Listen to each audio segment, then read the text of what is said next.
يا أيها الناس اعبدوا ربكم الذي خلقكم والذين من قبلكم لعلكم تتقون الذي جعل لكم الأرض فراشا والسماء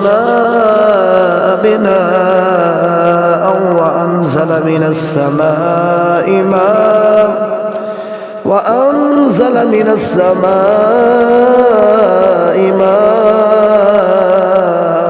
فأخرج به من الثمرات رزقا لكم فلا تجعلوا لله أندادا وأنتم تعلمون وإن كنتم في ريب مما نزلنا على عبدنا فأتوا بسورة من مثله وادعوا شهداءكم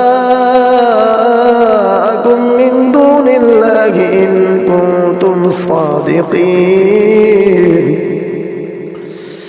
فإن لم تفعلوا ولن تفعلوا فاتقوا النار التي وقودها الناس والحجارة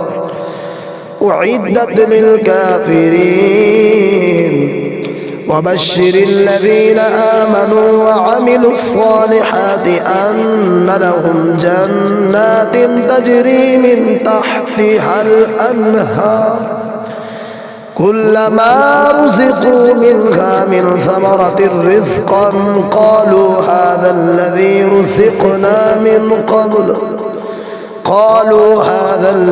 رزقنا من قبل وأتوا به متشابها ولهم فيها أزواج مطهرة وهم فيها خالدون إن الله لا يستحيي أن يضرب مثلا ما بعودة فما فوقها فأما الذين آمنوا فيعلمون أنه الحق من ربهم وأما الذين كفروا فيقولون ماذا أراد الله بهذا مثلا يضل به كثيرا ويهدي به كثيرا وما يضل به إلا الفاسقين الذين ينقضون عهد الله من بعد ميثاقه ويقطعون ما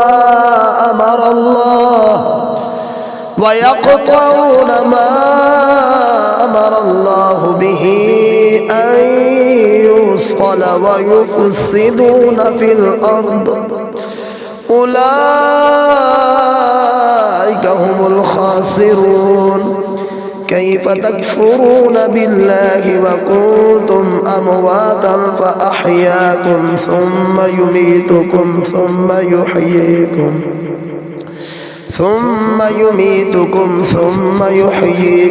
ثم إليه ترجعون هو الذي خلق لكم ما في الأرض جميعا ثم استوى إلى السماء